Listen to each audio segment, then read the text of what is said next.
There are three interesting topics that I am here today to talk about, which evolve around the sport of NASCAR.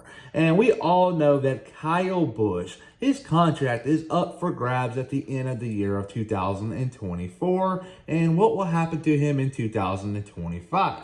And talking about a Busch, we must talk about another, Kurt Busch. He is now with 23XI Racing in a new role, and could that lead on to something else? Time will tell. And we have Ford and Stewart Haas Racing on the verge of breaking up. So let's just start off with the Kyle Busch deal, where his contract is up for grabs at the end of the year, and RCR is going to have a tough decision to make as an organization, because do they let go of the grandson, Austin Dillon, who isn't performing well, and use that seat as a seat for either Austin Hill or Jesse Love?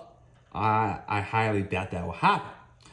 So you look at the 8 car of Kyle Busch, and if Kyle Busch isn't doing good, I believe it would be a mutual agreement from both sides to go away and to put in one of the Xfinity drivers, probably Austin Hill. He has deserved it. He's earned it. He's won many races in the past, so I believe he'll be a slide in or shoe in, if you will, for that 8 car if it were to be open.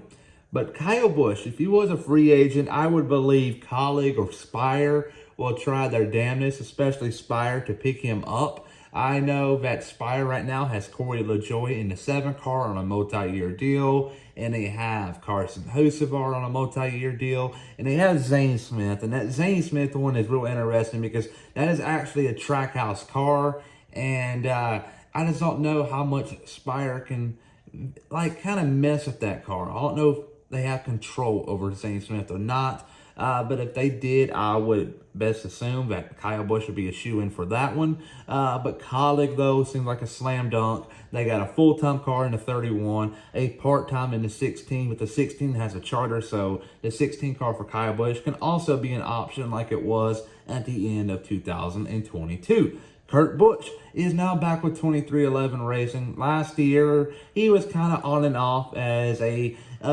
coach, if you will. He was advisor. Like we see it in Formula One. You had Dr. Helmut Marko helping out Red Bull, has a lot of say-so, and he harshly criticizes his drivers from time to time, and which you have to do to be in order to be successful. And I believe Kurt Busch is going to do a fantastic job with this moving forward.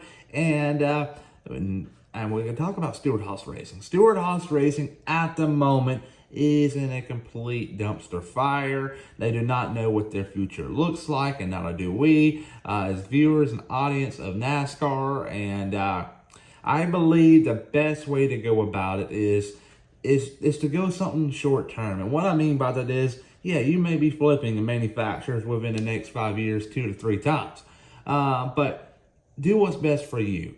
Is going to Toyota going to be a better decision? Probably not. So you look at Chevy. Chevy has a lot of teams right now, and it's kind of packed up. And that is very unlikely that you re-sign with Ford for a 1-year deal. But going to Chevy, let's say for 2 years, max, could be really good because you have the potential of new OEMs coming in like Honda.